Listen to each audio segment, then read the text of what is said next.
Once again, the country came to a virtual standstill yesterday as anxious Kenyans waited to see if we would go into yet another lockdown. Cessation of movement into major cities, Nairobi and Mombasa. In Kenya, that's what a lockdown has meant so far. You see, there are very many Kenyan businesses hanging by a thread to whom yet another lockdown would have doomed them into shutting down for good. Not that now things are good. No. It's just that now they have a fighting chance. Anyway, in my view, what really needs to concern Kenyans is what is going on behind the scenes, behind closed doors, rather than what is being announced publicly. Because as I mentioned in an earlier video, what we're witnessing in the country and globally are tactics to divert our attention from where it should really be. As we have always emphasized on this channel, we always need to be alert, and always very much aware of the fact that human nature has never changed, will never change. And so if something happens that seems to suggest to you that human nature has changed, you would need to be very naive to swallow it. Hook, line and sinker. It's as simple as that. Now let me give you the perfect example. In the 80s, when some of us were just stepping out into the world, we were stopped dead on our tracks by something called HIV/AIDS, ukimwi. There were no daily briefings of infections and deaths. And figures did not need to be inflated to convince us ukimwi unaua. People were terrified, even though they still needed to have their fun.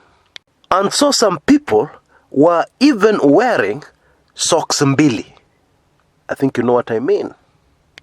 Protection during the act, where ukimwi can be transmitted. But some careless, reckless people did not wear protection. And I will tell you a very tragic tale that came very close to me. It involved a friend of a friend. He went for a test for ukimwi and it came back positive. Now previously, this man was very responsible. He was an entrepreneur. A very successful businessman in those days. But when this test came back positive, he was sure, he knew, as we knew in those days, that he would definitely pass on. So what did he do? He went to his bank and withdrew everything. I believe the figure was close to 500,000, which was an absolute fortune in the 80s, late 80s. And his intention was to go out and have fun until his last moments on this earth. And in the process, to take as many ladies with him as was possible. And so he had as many ladies as he possibly could without any protection. Bila socks yoyote. And by the way, we were getting all these details shortly after he passed on. Now that is a man who should have been arrested. And remember, in those days we had leaders who genuinely cared for the people. As corrupt and as evil as they were, they cared for the life of the common man. And there's plenty of evidence to prove this. I'm talking about people like President Daniel Toroitich Arap Moi, who himself was brought up in very, very humble beginnings. But my point here is that that man was not arrested. And many others who played the same game were not arrested. So, I had somebody asking the other day, if in those days you were not arrested for not wearing socks, and spreading HIV/AIDS. Why is it that now people are being arrested for not wearing a mask? Does it mean that human nature has changed? Politics and human nature have changed? That all of a sudden leaders are very, very, very concerned for the health of citizens? I'm sorry, but you'd have to be very, very naive to believe that human nature can change. That all of a sudden people are very worried about the health of ordinary people. When in the late 80s, what I've just described used to unfold, nobody was interested. Indeed, if this was genuine, then in the 80s what should have happened is that clubs should have been shut down. Because the clubs where this evil activity of this thing being spread, this ukimwi, were well known. I believe in those days, curfews would have saved thousands of African lives. Oh yes. Because ukimwi killed very many Africans. It destroyed many African families. It left many young African children orphans, having lost both parents. This thing was serious. Before modern medicine and ARVs kicked in and reversed the situation. My advice to you is pay close attention to the endgame, which has been made very obvious to everybody. It's a vaccination. A vaccination that will alter your DNA. Now, recently, I was absolutely shell-shocked when I discovered that the difference in DNA, in terms of percentage, between a human being and a chimpanzee is, wait for this one, 1%. Slightly over 1%. Which means that if something was injected into your body to change your DNA, alter your DNA, adjust it by 0.something%, you would completely change from what you are today. But you can be sure the World Health Organization and Bill Gates will never, ever address that issue.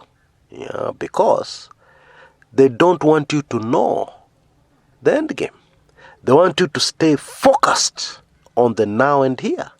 They want you to stay focused on the issues. Or you, Chris, you're not taking this virus seriously. It is there, it kills. They want to focus your attention there.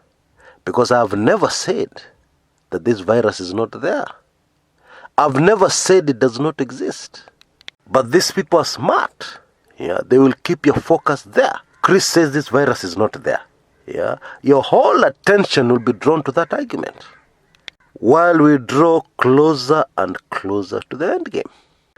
Unajua, wacha nikwambie kitu leo ujue. Huyo mtoto wako ama watoto wako hawatarudi shule bila kuchanjwa. Na hiyo chanjo itawabadilisha kabisa. Kutoka binadamu wakuwe kitu kingine. Ukifika jehanamu, usiseme ukuambiwa. Nimekuambia leo.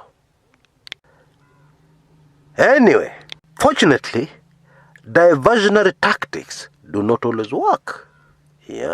And the latest standoff over revenue allocation to the counties is a good example. Now, relax, because I know many of us, as soon as they hear anything that has to do with anything to do with numbers and arithmetic, kichwa inaanza kuuma.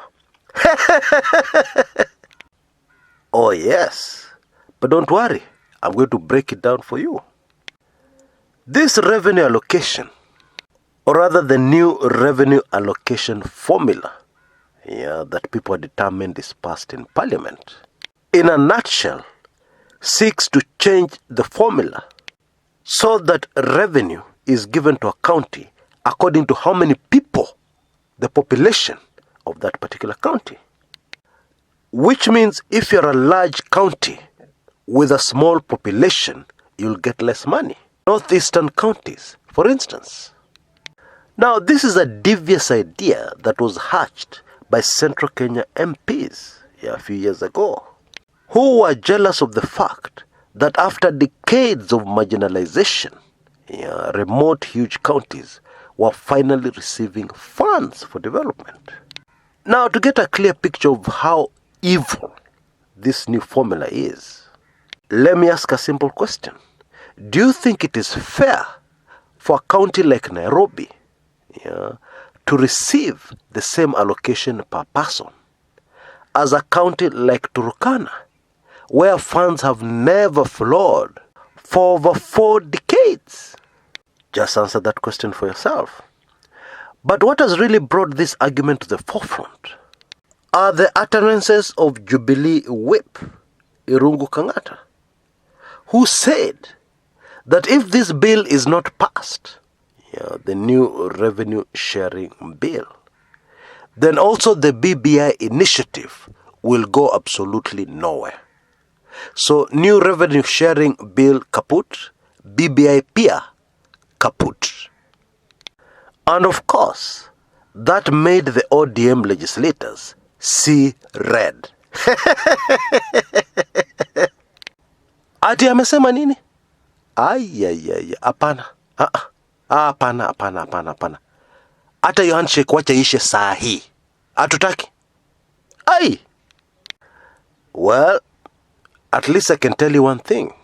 Nobody is going to divert attention from this thorny and pressing political money issue in Kenya. And I can assure you that it will not end with today's vote in the Senate over whether or not to adopt this new scheme. Until next time, this is Chris Kumekucha.